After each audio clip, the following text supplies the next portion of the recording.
ಇನ್ನು ಇದೇ ಯುದ್ಧದ ಎಫೆಕ್ಟ್ ಇಂದ ಅಡುಗೆ ಎಣ್ಣೆ ಬೆಲೆ ಕೂಡ ಹೆಚ್ಚಳ ಆಗ್ತಾ ಇದೆ. ಹೌದು, ಕಳೆದ 5-6 ದಿನದ ಅಂತರದಲ್ಲಿ ಅಡುಗೆ ಎಣ್ಣೆ ನಿಮ್ಗೆ ಅನುಭವಕ್ಕೆ ಇರ್ಬೋದು, ಕೊಳ್ಳೋಕೆ ಹೋದ್ರೆ ಅದು ಏರಿಕೆಯ ಹಾದಿಯಲ್ಲಿದೆ.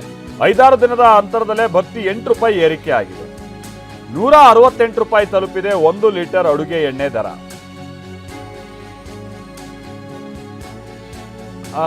ಅಂದ್ರೆ ಆಯಾ ಬ್ರ್ಯಾಂಡ್ಗಳಿಗೆ ಸಂಬಂಧಪಟ್ಟಂಗೆ ಈಗ 200 ರೂಪಾಯಿದು ಇದೆ, 250 ರೂಪಾಯಿದು ಇದೆ ಅಡುಗೆ ಎಣ್ಣೆ. ಬಟ್ ವಿಷಯ ಅಂತ ಅಂದ್ರೆ ಬಹುತೇಕ 8ರಿಂದ 10 ರೂಪಾಯಿ ಅಥವಾ ಅದಕ್ಕಿಂತ ಜಾಸ್ತಿ ಆಗ್ತಾ ಹೋಗಿದೆ. ಅಂದ್ರೆ ಬೆಲೆ ಜಾಸ್ತಿ ಆಗಿದೆ. ಸೊ ಯುದ್ಧದ ಹಿನ್ನೆಲೆಯಲ್ಲಿ ಅಡುಗೆ ಎಣ್ಣೆ ಪೂರೈಕೆಯಲ್ಲಿ ವ್ಯತ್ಯಯ ಆಗ್ತಾ ಇದೆಯಂತೆ.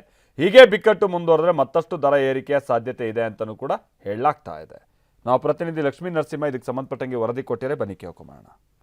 ಜಾಗತಿಕವಾಗಿ ಆಗ್ತಾ ಇರ್ತಕ್ಕಂಥ ಮಹಾ ಯುದ್ಧಗಳ ಪರಿಣಾಮ ಜನಸಾಮಾನ್ಯರು ಇದರ ಎಫೆಕ್ಟ್ ಅನ್ನು ಅನುಭವಿಸ್ತಾ ಇದ್ದಾರೆ. ಯಾಕಂದ್ರೆ ಬೆಂಗಳೂರಿನಲ್ಲಿ ಅಗತ್ಯ ವಸ್ತುಗಳ ಬೆಲೆ ಏರಿಕೆ ಆಗ್ತಾ ಇದೆ. ಯಾಕಂದ್ರೆ ಈ ರೀತಿ ಮಹಾಯುದ್ಧಗಳು ಆಗ್ತಾ ಇರೋದ್ರಿಂದ ಜಾಗತಿಕವಾಗಿ ತಲ್ಲಣ ಉಂಟಾಗ್ತಾ ಇದೆ.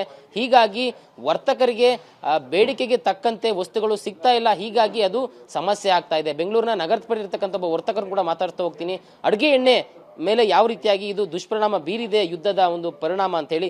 ಸರ್, ಈಗಾಗಲೇ ಯುದ್ಧ ನಡೀತಿರೋದು ತಾವು ಕೂಡ ಗಮನಿಸ್ತಾ ಇದ್ದೀರಾ. ಜಾಗತಿಕವಾಗಿ ಸಾಕಷ್ಟು ತಲ್ಲಣ ಉಂಟಾಗಿದೆ. ಇದೇ ರೀತಿ ಮುಂದುವರೆದ್ರೆ ಹೇಗೆ ಅಂತ ಅದರ ಸೈಡ್ ಎಫೆಕ್ಟ್ಸ್ ನೋಡಿ ಸುಮಾರು ರೀತಿ ಕಂಡು ಬರ್ತಾ. ಅದರಲ್ಲಿ ಇದು ಒಂದು ಕೂಡ.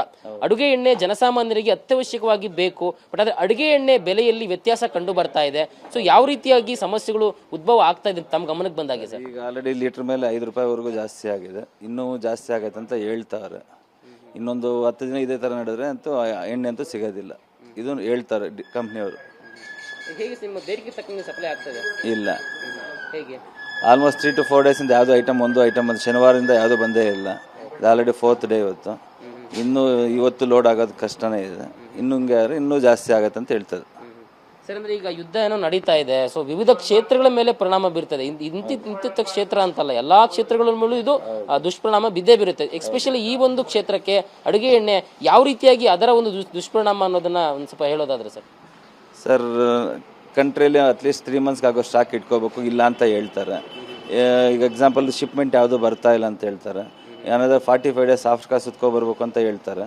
45 days ಅಂತ ಹೇಳಿದ್ರೆ ಇಲ್ಲಿ ಏನು ಐಟಮ್ ಇರೋದಿಲ್ಲ, ಆ ಥರ ಹಾಹಾಕಾರ ಆಗತ್ತಂತ ಹೇಳ್ತಾರೆ ಸರ್.